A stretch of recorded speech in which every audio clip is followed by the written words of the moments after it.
Il faut parler à celles et ceux qui ont été blessés ces jours derniers par des mots, par des gestes, par des actes.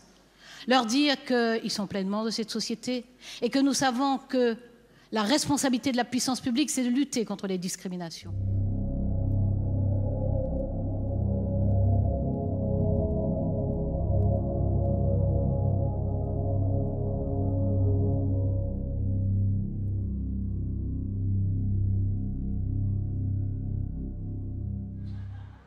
À quelques heures de la première Gay Pride de l'année, les militants s'affairent dans la bonne humeur. Une semaine auparavant, la loi sur le mariage pour tous a été promulguée. Une bonne raison de faire la fête, mais le matin même, les organisateurs ont été contactés par des extrémistes de droite farouchement opposés à la loi.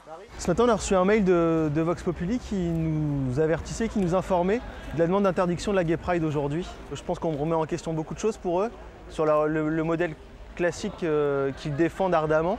Et donc forcément, on doit leur poser quelques questions et quelques soucis. Pour limiter les risques d'affrontement, la sécurité a même élargi ses effectifs, le double de l'année dernière. Cette année, c'est exceptionnel, c'est beaucoup plus important car on a peur qu'il y ait des petits soucis tout le long du parcours. Pas de Gay Pride dans nos quartiers! Pas de quartier pour la Gay Pride! À quelques mètres du cortège de la Gay Pride, Vox Populi, mobilisé au nom du printemps français. Ceux-là sont des dissidents de la Manif pour tous. Ils représentent la frange la plus extrême des opposants au mariage des homosexuels.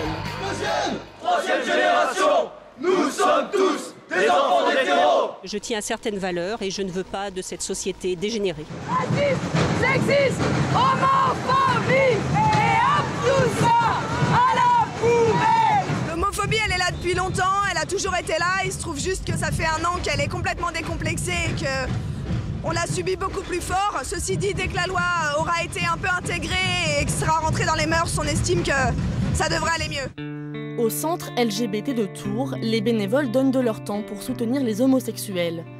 Depuis janvier, les appels et visites explosent.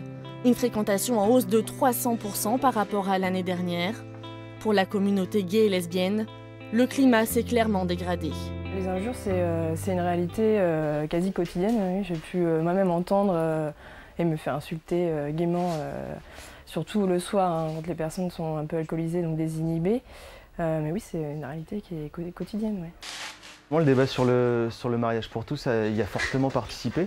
Certainement qu'on en a plus facilement parlé dans la société, dans les familles, que beaucoup plus de jeunes se sont sentis heurtés par les discours de leurs proches ou de leurs amis qui ont pu être entendus.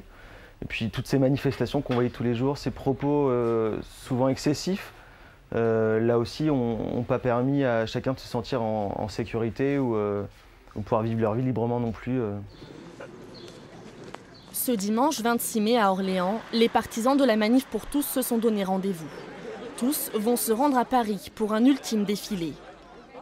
Une semaine après la promulgation de la loi, ils espèrent toujours faire céder le gouvernement, mais se défendent de toute homophobie.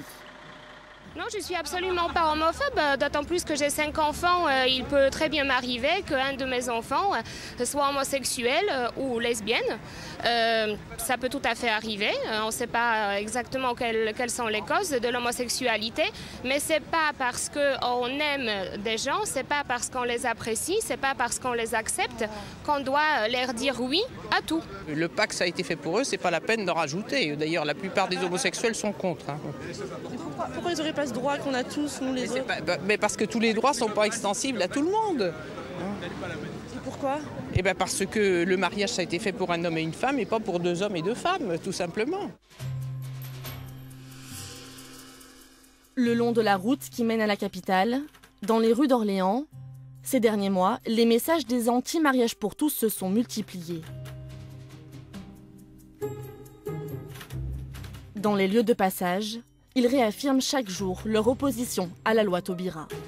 Les gens prennent ça pour eux et ils se disent je suis homo et je vois homo sur un autocollant et j'en ai marre et je vois ça sur tous les lampadaires de mon quartier et c'est insupportable.